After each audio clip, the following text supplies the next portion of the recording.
ஏன் மீனா, உனக்கும் ஜீவாவுக்கும் ஏதாவது சண்டையா? ஏன் ரெண்டு பேரும் பேசிக்கவே மாட்டேங்கிறீங்க?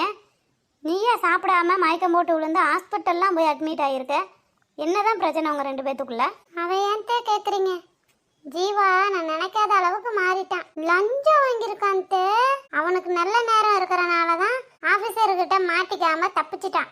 இல்லைன்னா இந்நேரம் தெருவா பிச்சை எடுத்திருப்பான். அவன் பிச்சை எடுக்கிறது பத்தாதது என்னையும் சேர்த்து பிச்சை எடுக்க விட்டுருப்பான். அன்னைக்கே உன் மாமா சொன்னாரு, ஜீவா பணம் கொடுத்து வேலை வாங்கியிருக்கான், அந்த பணத்தில் தான் வேலையும் போக போகுதுன்னு. கண்டிப்பாக அந்த நிலைமைக்கு வந்துடுவான் போல. இவன் ஏன் இப்படிலாம் பண்ணிகிட்டு இருக்கான்? நான் அவனை அப்படிலாம் வளர்க்கலையே.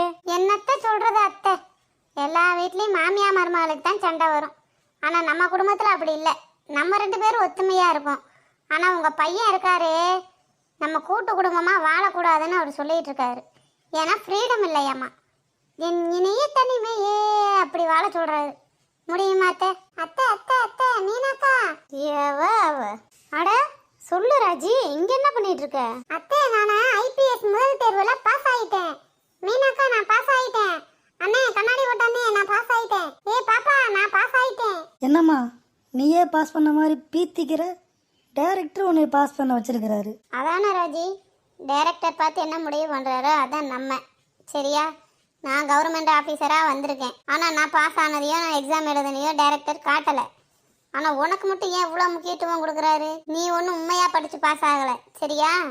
அவர் பார்த்து உன்னை பாஸ் பண்ண வச்சிருக்காரு. இன்னும் என்னென்ன பண்ண போறாரோ தெரியல. என்ன நடந்தாலும் நான் ஐபிஎஸ்ல பாஸ் ஆயிட்டேன், பாஸ் ஆயிருவேன், பாஸ் ஆயிட்டேன், பாஸ் ஆயிருவேன். ரோட்ல போற எல்லாரும் என்னை ஆசீர்வாதம் பண்ணுங்க. நான் இப்படியே படுத்துக்கிறேன். ரோட்ல போற வர எல்லாரும் என்னை ஆசீர்வாதம் பண்ணிட்டு போங்க, ஆசீர்வாதம் பண்ணிட்டே வாங்க.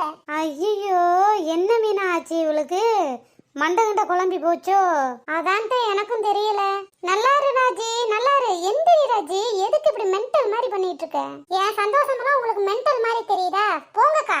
இவா என்னன்னா இங்க இப்படி அலப்பறை பண்ணிட்டு இருக்கா, இவளோட மாமங்கார அங்க அப்படி அலப்பறை பண்ணிட்டு இருக்கான். என்னன்னு சொல்றீங்க? என் வீட்டுக்கார கடை முன்னாடி என்ன பண்ணிட்டு இருக்காரு? அந்த கூத்த ஏன் கேக்குறீங்க? நீங்களே போய் பாருங்க. மொத்த குடும்பமே ரோட்ல தான் கிடக்குறீங்க. அச்சச்சோ, மாமா கிட்ட ஆசீர்வாதம் வாங்காம விட்டுட்டேன். போய் வாங்கணும். வாங்கத்த, கடைக்கு போய் என்னன்னு பாப்போம். அப்படியே ஆசீர்வாதம் வாங்கிக்கிறேன். அத்தை, ராஜியோட கதையை அப்புறம் பாப்போம். வாங்க, மாமாக்கு என்னாச்சுன்னு போய் பார்த்துட்டு வந்துடலாம். என்ன மீனா பண்றது?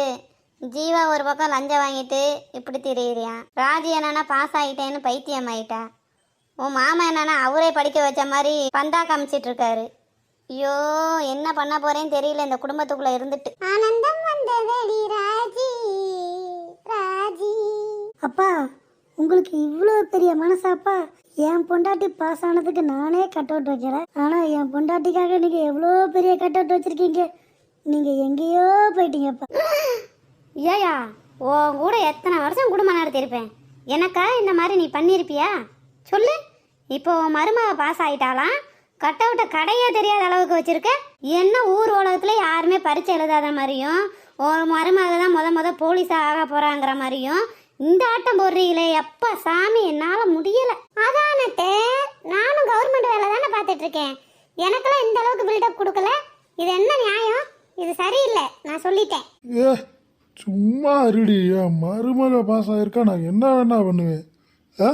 என்னையெல்லாம் யாருமே கேள்வி கேட்க முடியாது, கேள்வி கேட்கவும் கூடாது. அப்படி மீறி கேட்டா இதே இடத்துல அவங்களுக்கு வேற மாதிரி கட் அவுட் வச்சு மாலை போட வேண்டியதா இருக்கும். அம்புட்டுதான்.